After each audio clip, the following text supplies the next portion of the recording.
merci beaucoup yéen ñi nga xamante ni yéen ñiy topp suñu chaîne 2KD TV.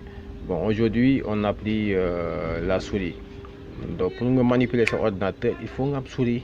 Il faut nga am souris même bu fekkente ni amoo clavier sax, donc même bu fekkente ni sa clavier doxul di nga mën a utiliser sa souris. Voilà, donc souris am na 3 fonctions. Am na glisseur, am na clic gauche ak clic droit. Bon, rapidement bu fekkente ni dama bëgg envoyer, par exemple dama bëgg envoyer attends, je vais envoyer le BV. léegi damay envoyer BV bi, léegi BV bi, bon tu vois le BV, gis nga glisseur bi instant bi mu ngi ci BV bi nii, tu vois mu ngi ci BV bi nii quoi. Damay def clic droit, damay def clic droit. Su ma defee clic droite nag, tu vois clic droite, benn clic mu indil ma option bi. Donc option bi moo lay permettre nga envoyer ce dossier, wala mën na la permettre aussi nga scanner ce dossier bi, scanner ko par sa antivirus, ba xam dossier bi amul ay virus wala du genre affaire yooyu quoi.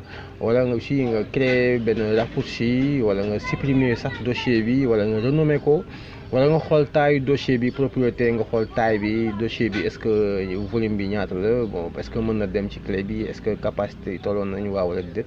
boo ñëwee ci propriété bi fii da nga koy am da ngay xam sa taille dossier exact ñaata la, si comprends, tu vois. léegi kon sama dossier bi mi taille bi dafa nekk 3,79 Go. Kon donc presque dossier bi 4 giga la. 3 giga yi teg na, kon presque 4 giga la. Kon donc parce que 1 giga égale 1000 mots, kon donc presque dossier bi 4 giga la. boo xoolee fii dafa def 3,79 Go. ci suuf mu def 3,80 Go, kon presque dossier bi 4 giga la. kon donc mën naa ko envoyer ci sama clé wala sama disque dur. damay def clic droit encore, ma ñëw envoyer vers. Nag gis nga envoyer vers am na document, am na boo ko bëggee envoyer document mën nga ko envoyer document. bu fekkee da nga ko bëgg envoyer par exemple disque dur wala autre chose, gis nga bon lii support disque la moo nekk ci machine bi, exact am na disque. Donc je vais faire ça, envoyer.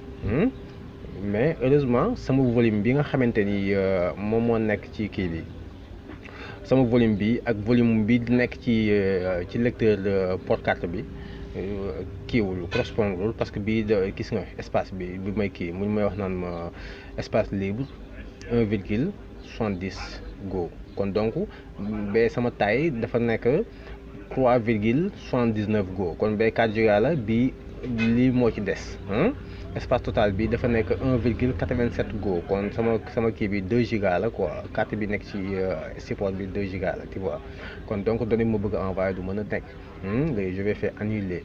léegi donc damay xool beneen fichier ba nga xamante ni peut-être war na mën a taille bi dina correspondre ak sama externe.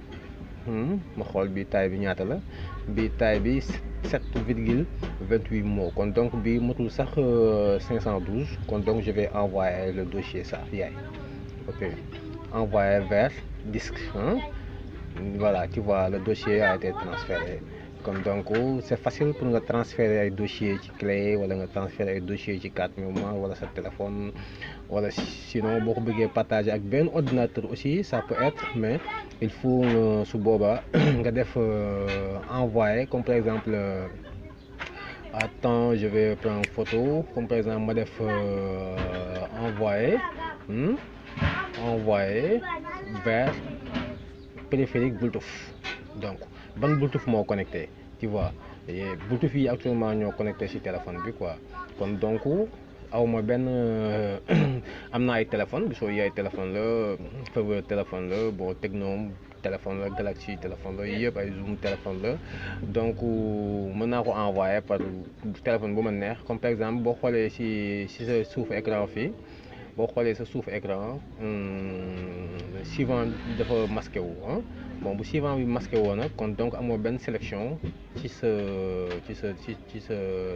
sa périphérique Bluetooth kon donc pour nga démasquer suivant bi il faut nga sélectionner benn périphérique fii ci page Bluetooth bi kon donc je vais choisir faveur voilà donc faveur est-ce que disponible na d'accord damay def suivant su ma defee suivant tu vois léegi mi ngi koy envoyé vers faveur léegi faveur bi lu mu demande nii instant bi kon téléphone faveur bi moo connecté wul moo tax mun continuer quoi comme ça donc boo bëggee envoyé même bu fekkee da nga ko bëgg envoyé sa ordinateur tamit noonu ngay def ok merci beaucoup aujourd'hui ñu ngi doon jàng souris kon donc war ngeen comprendre lan mooy fonction souris noonu lay fonctionner fépp foo bëgg voyage yi ci sa même boo bëggee foo bëgg dem ci monde bi mën nga dem avec souris foo bëgg dugg ci monde bi mën nga voyager ak sa souris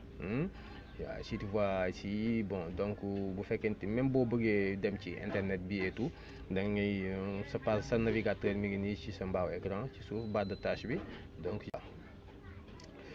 donc tu vois léegi lu ma bëgg rechercher bu fekkente ni je peux rechercher quelque chose am na lenn lu ma rechercher fii ci Google donc je sais pas xaw ma mais su ma bëggee dugg YouTube sama navigateur Firefox bi tu vois installé automatiquement yenn application yi nga xamante ne des fois dama koy télécharger wala ci laay yëngu bon donc tu vois am nga ay icône fii ay raccourcis ci suufu page bi Firefox c'est comme ça lépp looy utiliser rek après da lay créer benn raccourci ci suuf pour en cas pour boo bëggee continuer sa liggéey da ngay ñëw automatiquement rek dugg ci sa raccourci bu bëggee dugg Adobe damay dugg Adobe bu bëggee dem YouTube damay dem YouTube donc su ma bëggee def yeneen recherche comme ça ma bëgg a dem Yahoo je vais écrire ici ci barre de recherche bi Yahoo su ma defee Yahoo automatiquement damay am